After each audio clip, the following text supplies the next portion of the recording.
টাঙ্গাইলের মধুপুর গড়ে নানা আয়োজনের মধ্য দিয়ে আন্তর্জাতিক আদিবাসী দিবস উদযাপন করা হয়েছে।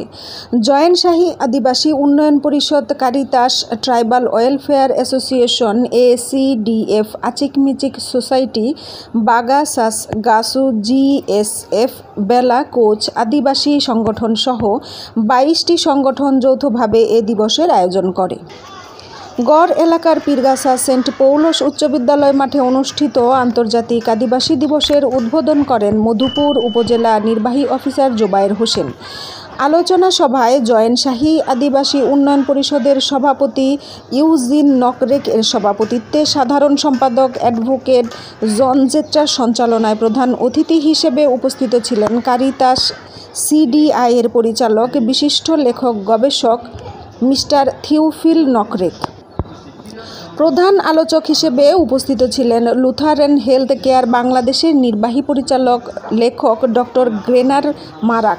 বিশেষ অতিথি হিসেবে উপস্থিত ছিলেন টাঙ্গাইল বিভাগীয় বন কর্মকর্তা ডক্টর মুহাম্মদ আবু নাসের মহসিন হোসেন, জয়েন্টশাহী আদিবাসী উন্নয়ন পরিষদের উপদেষ্টা স্পেশাল জেলা জজ জগদীশ চন্দ্র, ACDF ও GMADCর প্রধান উপদেষ্টা অজয় মৃ, উপজেলা বিএনপির সভাপতি জাকির হোসেন সরকার, মধুপুর থানা ভারপ্রাপ্ত কর্মকর্তা ইমরানুল কবির প্রমুখ।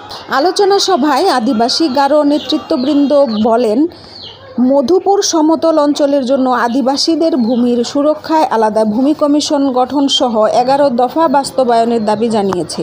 আদিবাসী হিসেবে সাংবিধানিক স্বীকৃতি, তাদের ভাষা, সংস্কৃতি ও ঐতিহ্য সংরক্ষণে আলাদা নীতি ও বাজেট বরাদ্দের দাবি তোলেন।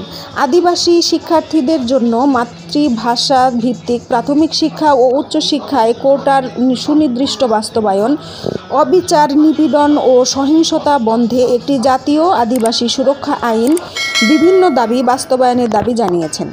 Happy Akter, desk report.